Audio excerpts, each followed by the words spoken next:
Nombre 21.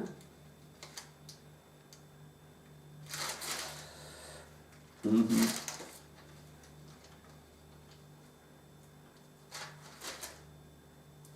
oui, d'accord.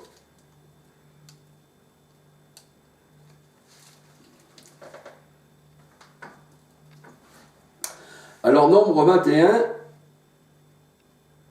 32, 33. Moïse envoya reconnaître Jéhazer, et ils prirent les villes de son ressort, et chassèrent les Amoréens qui y étaient. Ils changèrent ensuite de direction, et montèrent par le chemin de Bassan. Og, roi de Bassan, sortit à leur rencontre avec tout son peuple pour les combattre à Édraï. Verset 34, Nombre 21, 34. L'Éternel dit à Moïse, ne les crains point, car je les livre entre tes mains, lui et tout son peuple et son pays. Tu les traiteras comme tu as traité Sihon, roi des Amoréens, qui habitait à Etchon. Alors nous voyons que là encore, le roi de Bassan se ligue contre l'Éternel. Deutéronome 29, 7, on va regarder encore.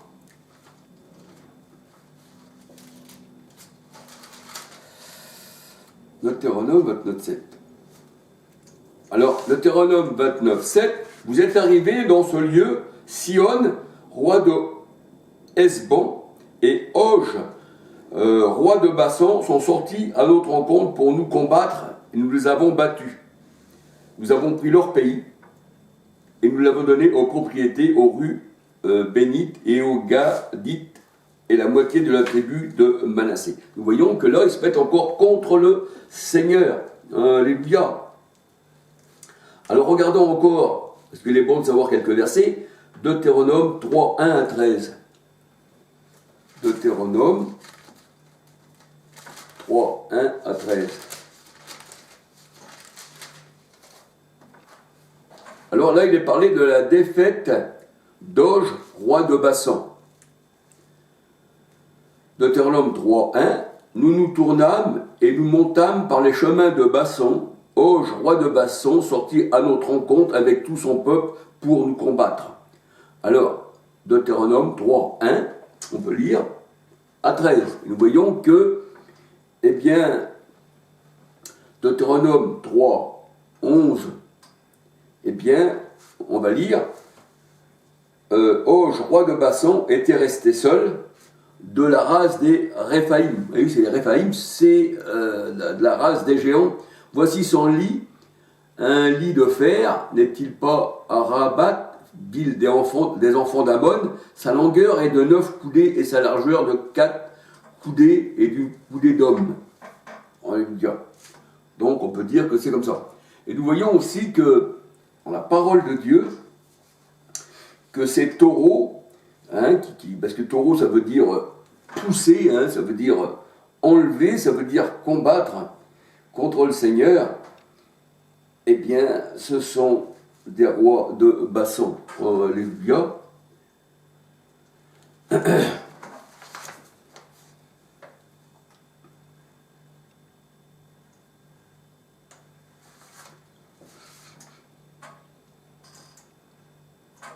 Alléluia. Donc, il faut considérer que quand le Seigneur parle, quand le Seigneur nous instruit, c'est pas à la manière d'un maître d'école, c'est pas à la manière d'un professeur qui va littéralement nous faire voir des choses. Mais le Seigneur, lui, quand il nous a instruits, c'est par révélation, c'est par doctrine, alléluia. Et on ne peut pas de nous-mêmes lire la Bible si le Seigneur ne nous a pas ouvert les yeux. Alléluia. Et c'est pour ça qu'il est venu dans ce monde, la parole de Dieu nous dit, pour guérir les boiteux.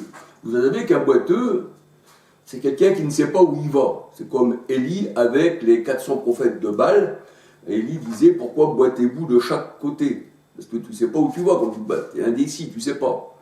Et le boiteux, dans la parole de Dieu, la brebis boiteuse, où le boiteux n'avait pas le droit de servir le Seigneur. Ni celui qui avait un nez camus, un nez écrasé, parce qu'il fallait sentir l'odeur de l'évangile. qui est une odeur de vie pour les uns, une odeur de mort pour les autres. Alléluia. Hein, l'odeur de sa connaissance, il faut l'avoir. Il ne faut pas avoir le nez camus. Donc, celui qui avait le nez camus dans la Bible, il ne pouvait pas rentrer dans la parole de Dieu. Ni celui qui avait un membre allongé. Il fallait que le corps soit saint. Hein, tous les membres se ressemblent. Alléluia. Donc, le boiteux, celui qui était aveugle, qui ne peut pas lire spirituellement les Écritures, celui qui n'entend pas et qui ne comprend pas spirituellement les Écritures, et celui qui ne parle pas le langage du Seigneur, eh bien, ne pouvait pas servir le Seigneur. C'est pour ça que le Seigneur, il est venu pour les aveugles, pour les boiteux, dans Ésaïe 35, versets 4, 5, 6. Et le Seigneur, il a envoyé dire à Jean-Baptiste, voici, allez dire, les brebis, eh bien, hein, les aveugles voient, hein, les boiteux marchent maintenant, ils peuvent me servir, et voici, je les ai guéris spirituellement, alléluia, et ils peuvent me servir dans le sacerdoce. Et nous savons que le Seigneur Jésus-Christ, la parole de Dieu nous dit, il est sacrificateur selon Melchisedec. Et nous savons que dans l'Ancienne Alliance, eh bien, les sacrificateurs avaient, comme Aaron, hein, il avait une tâche bien particulière, et il y avait aussi les prophètes, et aussi les rois. Mais quand le Seigneur a reçu l'onction sur cette montagne sainte, eh bien, la parole de Dieu nous dit que Jésus, il est venu à la manière de Melchisedec, c'est-à-dire notre Seigneur, il est à la fois prophète, on disait c'était le prophète, le prophète qui devait venir dans le monde, c'était Christ. On disait qu'il était roi, alléluia, hein, voici le roi des Juifs, alléluia. Et le souverain sacrificateur, Hébreux 7.3. Le Seigneur, eh bien, il a en lui-même toute cette capacité, en lui-même nous avons tout pleinement, alléluia, et nous sommes rois et sacrificateurs avec lui, alléluia. C'est pour ça que le sacrificateur, c'est lui qui donne, eh bien, qui donne le pain au peuple, qui donne la parole au peuple, alléluia, comme le Christ, il est venu exactement.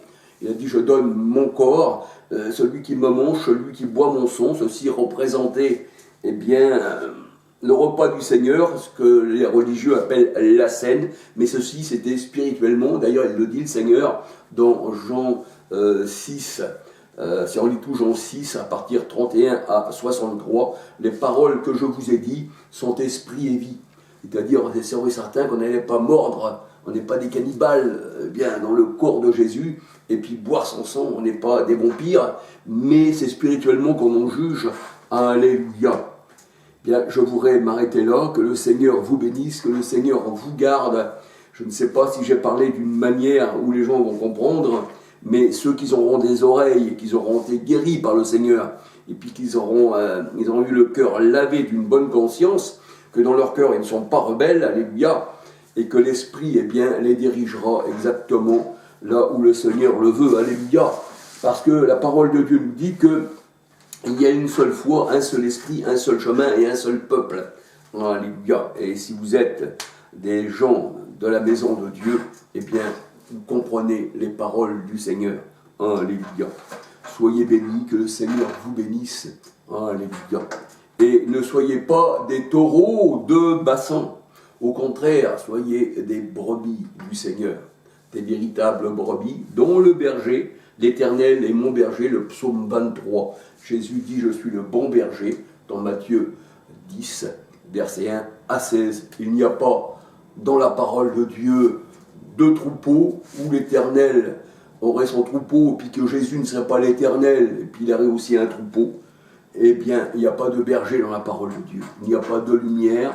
Il est la véritable lumière qui, entrant dans le monde, éclaire tout homme. Jean 1, verset Jean 1 à 13. Alléluia.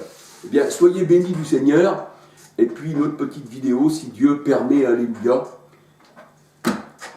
Alors, à vous aussi de faire des recherches encore, hein, c'est vous qui voyez, alléluia. Mais déjà qu'on peut partager, heureux les invités au repas du Seigneur, alléluia. L'homme ne vivra pas seulement de pain, mais de toute parole. Matthieu 4, 4, alléluia. Soyez bénis, que le Seigneur vous garde. Alléluia.